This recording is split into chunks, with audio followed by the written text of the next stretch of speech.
Ako po si Florando Fernandez. Mahigit 10 taon na rin akong nagdra-drive ng jeep doon sa aming asosasyon.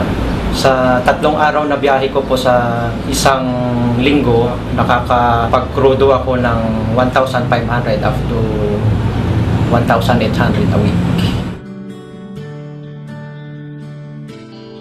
Buhat nung nalaman ko itong Paybox, every time na mabuo mo yung qualifying purchase value nila sa Petron, ang laking points or rewards yung pwedeng bumalik sa akin. Dati naman na akong madalas na nagpapagas sa Petron, every time na magpapakarga ako, halimbawa, kung yung andala ko, kung yung motor ko, so 100 pesos, may equivalent yun na points.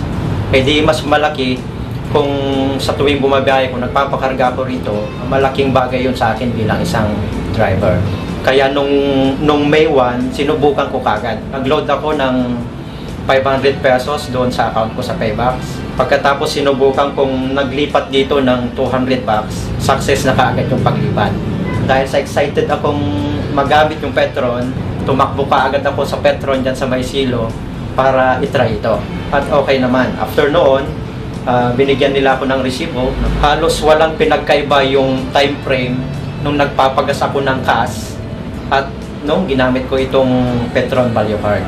Umaasa ako na dahil dito, nagkakaroon ako ng earnings na hindi ko namamalayan na later on pwede ko rin magamit. At malaking bagay po iyon. Napakaganda yung ino-offer ng Petron gamit yung Paybox.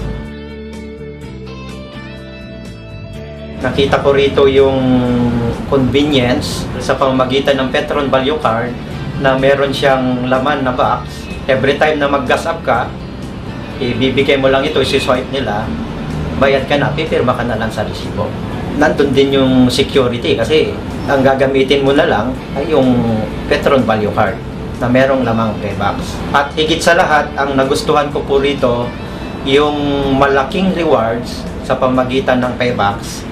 Malaking tulong po iyon sa akin na magkaroon ng earnings. Maraming salamat sa Petron sa pamamagitan ng kanilang Petron Value Card at sa tulong din ng Paybox, malaki yung ibinibigay nilang rewards. Kaya thank you so much, Petron.